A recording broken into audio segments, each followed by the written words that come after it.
Supreme কোর্টে ফের বড় ধাক্কা কলকাতা হাইকোর্টের নির্দেশে 2016 সালের এসএসসি নিয়োগ মামলায় বয়সের ছাড় নিয়ে যে নির্দেশ দিয়েছিল হাইকোর্টের সিঙ্গেল বেঞ্চ তা এবার সরাসরি খারিজ করল দেশের শীর্ষ আদালত।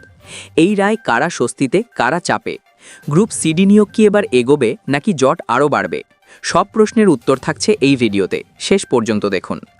পশ্চিমবঙ্গের শিক্ষক ও অশিক্ষক কর্মচারী নিয়োগ মামলায় ফের বড়সড় মোড় নিল সুপ্রিম কোর্ট।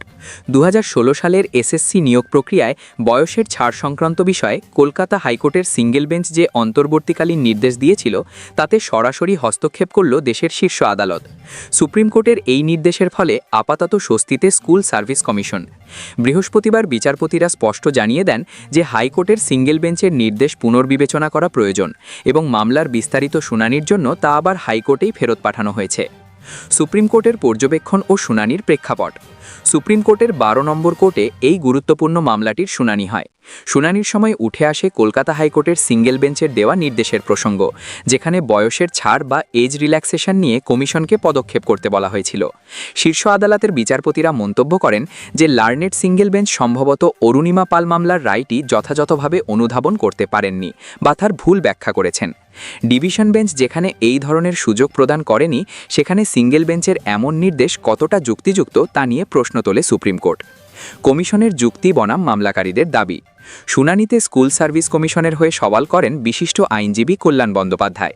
তিনি আদালতের সামনে জোরালো যুক্তি পেশ করে বলেন, 2016 সালের নিয়োগ প্রক্রিয়ায় প্রায় 21 থেকে 26 লক্ষ পরীক্ষার্থী অংশগ্রহণ করেছিলেন। এত বিপুল সংখ্যক প্রার্থীর মধ্যে কাদের বয়সের ছাড় দেওয়া সম্ভব আর কাদের নয় তা নির্ধারণ করা কার্যত অসম্ভব। কমিশনের তরফে অভিযোগ করা হয় যে হাইকোর্টের সিঙ্গেল বেঞ্চ থেকে প্রতিনিয়ত এমন কিছু ইনোভেটিভ অর্ডার বা অভিনব নির্দেশ আসছে যা পালন করতে গিয়ে কমিশনকে হিমশিম খেতে হচ্ছে। বিশেষ করে এফিডেভিট বা হলফনামা জমা দেওয়ার সুযোগ না দিয়েই রায় ঘোষণা করা হচ্ছে বলে অভিযোগ করেন তিনি। অন্যদিকে মামলাকারীদের হয়ে আইনজীবী বিকাশ রঞ্জন ভট্টাচার্য পাল্টা যুক্তি দেন।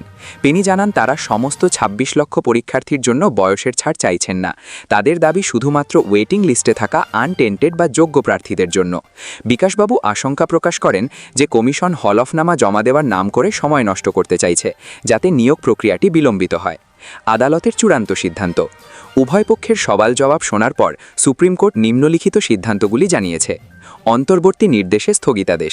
কলকাতা হাইকোর্টের সিঙ্গেল বেঞ্চের অন্তর্বর্তীকালীন নির্দেশে হস্তক্ষেপ করেছে সুপ্রিম কোর্ট। এর ফলে 5ই ডিসেম্বরের মধ্যে আনটেন্টেড ক্যান্ডিডেটদের তালিকা প্রকাশ করার যে নির্দেশ ছিল তা আপাতত কার্যকর করতে হচ্ছে না।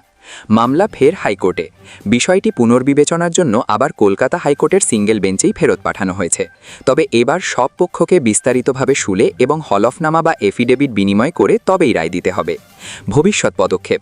আদালতের ছুটির পর অর্থাৎ প্রায় 3 সপ্তাহ বাদে হাইকোর্টে এই মামলার বিস্তারিত শুনানি হবে। সুপ্রিম কোর্ট নির্দেশ দিয়েছে যে হাইকোর্টকে এমন একটি যুক্তিপূর্ণ রিজনেবল অর্ডার পাস করতে হবে যাতে এই একই বিষয় নিয়ে বারবার সুপ্রিম কোর্টের দ্বারস্থ হতে না হয়। কমিশনের তরফে জানানো হয়েছে আগামী জানুয়ারি বা ফেব্রুয়ারির মধ্যে গ্রুপ সি এবং গ্রুপ ডি পদের নিয়োগ প্রক্রিয়া সম্পন্ন করার লক্ষ্যমাত্রা রাখা হয়েছে। সুপ্রিম কোর্টের এই নির্দেশের পর নিয়োগ প্রক্রিয়ার জট কবে খোলে এখন সেটাই দেখার। এই রায় নিয়ে আপনার মতামত কি? নিয়োগ প্রক্রিয়া এবার দ্রুত হবে বলে আপনি মনে করেন? কমেন্টে অবশ্যই লিখুন আপনার মত। ভিডিওটি উপকারী মনে হলে লাইক করুন। এসএসসি, টেট ও চাকরির প্রতিদিনের বড় আপডেট পেতে চ্যানেলটি সাবস্ক্রাইব করুন ও বেল আইকন অন করে রাখুন।